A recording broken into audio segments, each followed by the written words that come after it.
Pam Tebow is coming to HLGU and the Trojan men's soccer team wins at home again. Good day, everyone, and thanks for joining us. I'm Cammie Fiedler. We will get to those stories in just a minute, but first, it's a heartwarming story about an HLGU couple who first fostered and then adopted 2 children. HLGU Registrar Jeremy Wallace and his wife, English professor Rachel Wallace, officially adopted 2 children this past summer. For more on that story, here's Kelsey McCoy. Meet 8-year-old Daisy. Daisy is a persistent, fun-loving second grader who has a heart for her stuffed red panda. This is her 7-year-old brother, Brent. He is a happy, positive, extroverted first grader who has a heart for learning. It's been a big summer for this brother and sister duo, as it was a summer full of playing with toys, reading new books, new acorn spot, and experiencing some exciting new milestones. But nothing could top what officially happened to Daisy and Brent on July 15th, when these 2 siblings gained a forever family. I'm a Wallace. And if you're a student at Hannibal-LaGrange University, you might just know Daisy and Brent's new mom and dad. That's because HLGU Registrar Jeremy Wallace and his wife, English professor Rachel Wallace, adopted Daisy and Brent. But they didn't stop there. The couple also have 2 biological kids and 3 foster kids. That's a total of 9 people living here in the Wallace house. This family of 9 wasn't always a family of 9, as Daisy and Brent were first foster kids before they officially joined the Wallace family.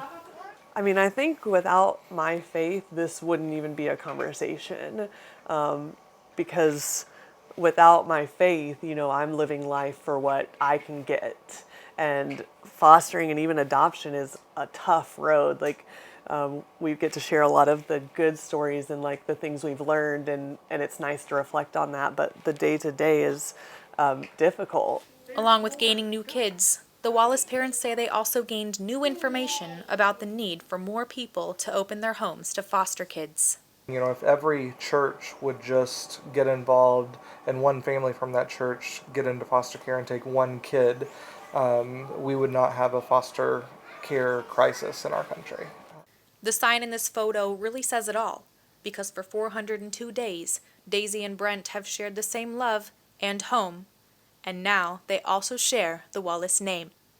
Reporting for HLGU News, I'm Kelsey McCoy. In other news, spiritual emphasis days were held recently at Hannibal-LaGrange University. The keynote speaker was Captain Jose Rondon, who serves as a chaplain at Fort Leonard Wood. Rondon spoke during 2 special chapel services. Rondon is originally from Venezuela, but came to the States to attend college at North Greenville University. From there, he received his master's and doctoral degrees from Southeastern Baptist Theological Seminary. Rondon was saved in the 1990s through the witness of an International Mission Board missionary. Soon after, he became a citizen of the United States in 2010 and joined the Army as a U.S. Army chaplain. Since then, Rondon says he has witnessed a spiritual awakening among soldiers on his base. Pam Tebow is coming to speak at HLGU. Tickets are now on sale for Hannibal-LaGrange University's Booster Banquet. Tebow is the mother of the famous NFL quarterback, Tim Tebow. But alumni director Lauren Yao says Tebow's son is only a small part of her extraordinary story. But she has a great story. She homeschooled all those kids. Again, she's a missionary in the Philippines, so she has stories about, having 5 kids with no running water. She's a great mom. She just wrote a book that came out on Mother's Day. So she's a varied speaker. At the event, student testimonies and a performance by Praise Song will accompany Tebow. The banquet will take place on Friday, November 22nd at 7 p.m. To buy tickets or for more information about the Booster Banquet, go to hlg.edu/boosterbanquet. There's a lot happening with our Trojan sports teams, so let's send it over to McGuire Muner in the Mabee Sports Complex, who has an update on cross country and soccer. Thanks, Cammie. The Hannibal-LaGrange men's and women's cross country season is starting off their season hot. Last Saturday, both teams recorded a perfect score to win their events at the Great River Open. HLGU's cross country team is led by some strong returning members and some promising young talent. For the men's team, junior Heiko Thiele won a 5K with a time of 17 minutes and 49 seconds. Congrats to Heiko.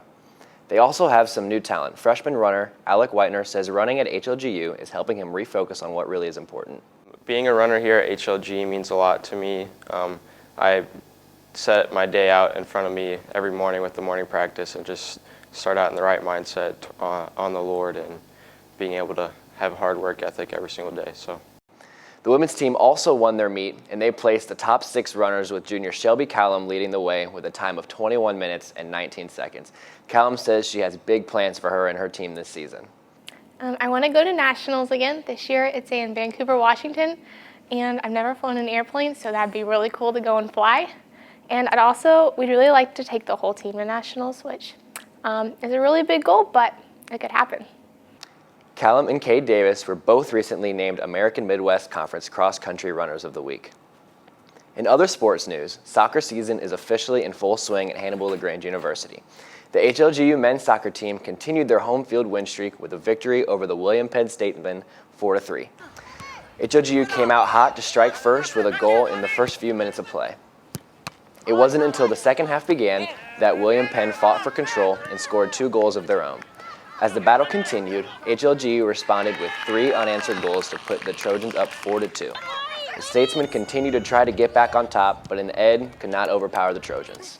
Assistant coach Silas Acuff says the team's physical performance is enhanced by their mental focus. It wasn't just one guy. As you can see from the beginning of the game to the end of the game, when we were out of it mentally, we weren't playing well. When we were in it mentally, everyone was clicking and playing well, encouraging one another, and that's what we need.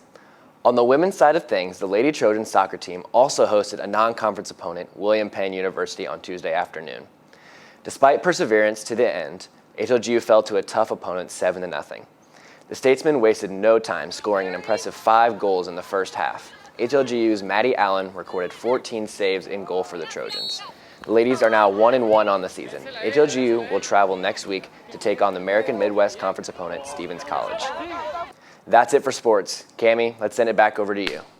Thanks, McGuire. That does it for this edition of your HLGU News Update. Thanks for watching, everyone. I'm Cammie Fiedler.